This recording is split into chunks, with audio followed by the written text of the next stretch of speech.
প্রত্যেকটা শ্রমিকের বেতন সর্বমূল্য 25,000 টাকা করতে হবে। এই খুনি হাসিনাকে ইন্ডিয়াতে নিয়ে এসে আমরা ফাঁসির কাঠগড়ে তারা করব।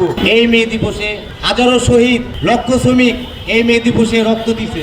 আমাদের শ্রমিকরা কোনো মূল্য পায় না, আমাদের শ্রমিকরা কোনো মূল্য পায় না। এই যে মে দিবস জানি আসে, এই মে দিবসে জানি এই যে শ্রমিকরা জানি এত করে, তাদের কি বেতন বাড়া হয়? এই যে জিনিসের বাড়া হয়, জিনিস বাড়ায়, আপনি এক একটা দ্রব্যমূল্যের জিনিস বাড়ে, শ্রমিকের তো বেতন বাড়ে না।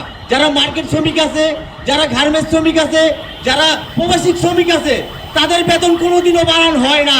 এই বাংলাদেশের শ্রমিকের অবদান সবচেয়ে বেশি।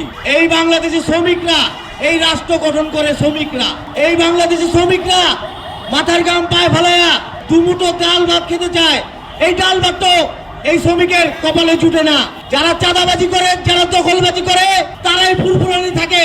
আর যারা শ্রমিক, যাদের জন্য এই দেশটা সুন্দর হচ্ছে, যাদের জন্য মেট্রো রেল পেয়েছি, যাদের জন্য আমরা আজকে বড় বড় বিল্ডিং পাইছি, যাদের জন্য আজকে আমরা সুন্দর সুন্দর রোড পাইছি, তাদেরকে মূল্য দেওয়া হয় না। কোনো সরকার তাদেরকে মূল্য দেয় না।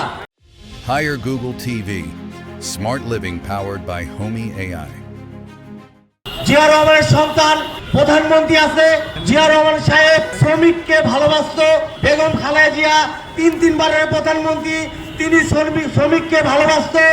আমি একটা কথাই বলতে চাইছি, এই যে শ্রমিক জানি এত কষ্ট করে 8 ঘন্টায় এরকমও শ্রমিক আছে আপনি 250 টাকা বেতন পায় প্রত্যেক দিন, তার বেতন 7,000 টাকা হয়। প্রত্যেকটা শ্রমিকের বেতন সর্বমূল্য 25,000 টাকা করতে হবে।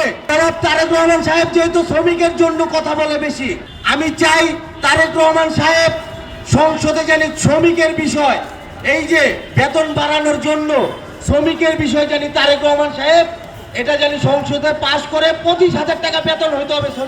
শ্রমিকের বেতন 25,000 টাকা হইতে হবে।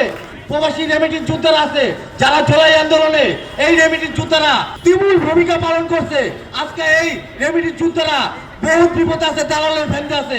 এটা আমাদের প্রধানমন্ত্রী তারেক রহমান সাহেব এটা জানি এই দালাল চক্র জানি সে জানি বন্ধ করতে পারে, চাঁদাবাজ বন্ধ করতে পারে, দখলবাজ বন্ধ করতে পারে। যারা এই আন্দোলনে আমার মারা শরীক হইছে, তারা এখন নির্যাতিত হইতাছে। আর আমাদের জুলাই আন্দোলনের যারা আহত হয়েছে, যারা নিহত হয়েছে, তাদের বিচার যদি এই বাংলাদেশে কেউ যদি না করতে পারো, এই শ্রমজীবী মানুষকে নিয়ে আমরা রাজপথে নামবো। আর আমরা এই বাংলাদেশে এই খুনি হাসিনাকে ইন্ডিয়াতে নিয়ে এসে আমরা ফাঁসির কাঠগড়ে তারা করব।